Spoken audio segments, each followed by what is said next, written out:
गांव से कुछ ही दूरी पर जीवा का घर था। उसके घर में उसकी पत्नी किरण और बेटा राजू रहा करते थे। तीनों के तीनों दुबले पतले और कुपोषित थे। जीवा जंगल से लकड़ियां और जड़ी बूटियां इकट्ठी करके उन्हें गांव में बेचा करता था। चूल्हे के लिए लकड़ियां ले लो, लकड़ियां ले लो। कितना दाम है इस पेड़ के तने का? मालिक सिर्फ 5 सिक्के। 5 सिक्के तो ऐसे बोल रहा है जैसे मुफ्त में दे रहा है। मुझे नहीं चाहिए तेरी लकड़ी, तू ही रख। नहीं नहीं मालिक, आप जो देंगे वो मंजूर। ठीक है, फिर ये ले 3 सिक्के। जीवा वो 3 सिक्के ले लेता है और फिर वो गांव के किराने की दुकान पे जाता है। भाई ये चावल कैसा है? 1 किलो के 2 सिक्के। और ये दाल? ये 4 सिक्के प्रति किलो। भाई मुझे 1 किलो चावल और 1 पाव दाल दे दो। ये लो तुम्हारे हुए 3 सिक्के। जीवा अपने दिन भर की कमाई से सिर्फ थोड़ा सा राशन ही खरीद पाता था। वो राशन लेकर घर गया और फिर उसकी पत्नी ने दाल और चावल से खिचड़ी बनाई और यही उनकी रोज की जिंदगी थी। मौसम बदला और अब बरसात शुरू हुई। जीवा फिर भी जंगल गया और वहाँ उसने लकड़ियाँ काटी और एक बार फिर वो बाजार में लकड़ियाँ बेचने लगा। लकड़ियाँ ले लो, चूल्हे के लिए लकड़ियाँ ले लो, लकड़ियाँ। सुबह से शाम तक वो चिल्लाता रहा, लेकिन आज बारिश की वजह से एक भी ग्राहक लकड़ियाँ खरीदने नहीं आया। निराश जीवा वो लकड़ियाँ अपने कंधे पे लाद कर अपने घर की ओर निकल पड़ा। आज मैं अपने परिवार के लिए खाने का इंतजाम तक नहीं कर पाया। हे भगवान, ये कैसी जिंदगी दी है मुझे। निराश जीवा अपने घर पहुंचा और वो अपनी पत्नी और बेटे के सामने रोने लगा।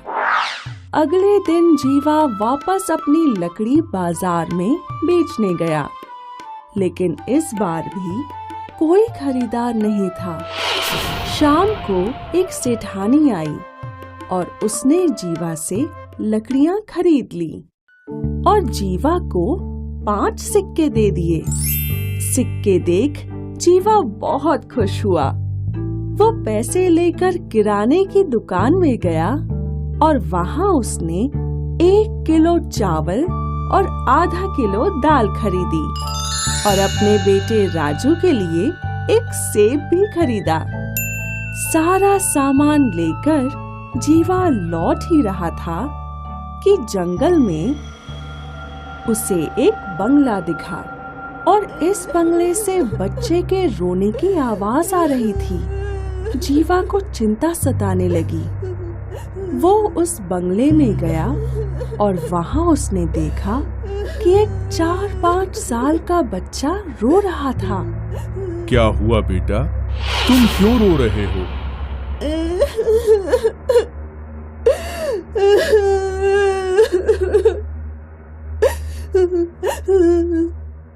मुझे बहुत भूख लगी है। मैंने 3 दिन से कुछ नहीं खाया। जीवा को उस बच्चे पर दया आ गई और उसने वो सेब उस बच्चे को दिया। बच्चे ने हड़बड़ी में वो सेब खाया। क्या आपके पास और कुछ है? है तो, लेकिन इसे पकाना पड़ेगा। जीवा उस बंगले की रसोई में गया और उसने दाल और चावल से खिचड़ी बनाई। फिर जीवा ने वो खिचड़ी उस नन्हे बच्चे को दी, जिसने बड़े चाव से खिचड़ी खाई। अब मेरा पेट भर गया है। और तभी एक औरत की आत्मा प्रकट हुई। शुक्रिया भैया, आपने मेरे बेटे की भूख मिटाई। मैं इसकी माँ हूँ। इसका मेरे अलावा और कोई नहीं है। 3 दिन पहले मेरी मृत्यु हो गई। तब से ये ऐसा ही भूखा था और मैं इसकी मदद नहीं कर पा रही थी। मतलब अब ये बच्चा अकेला है? हाँ, इसका कोई नहीं है।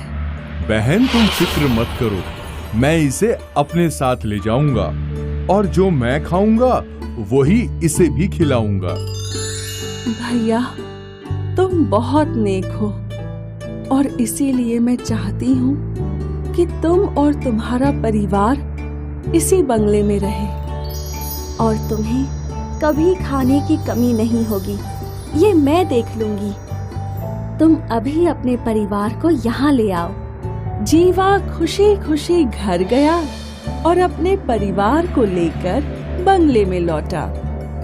वो लोग वहां पहुंचे तो उन्होंने देखा कि रसोई का भंडार खाने पीने के सामान से भरा हुआ है।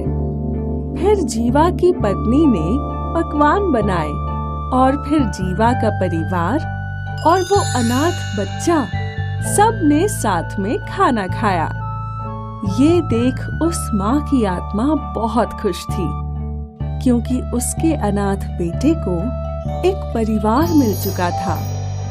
इसके बाद जीवा और उसका परिवार उस जादुई बंगले में ही रहे, जहाँ खाने की चीजों की कोई कमी नहीं थी।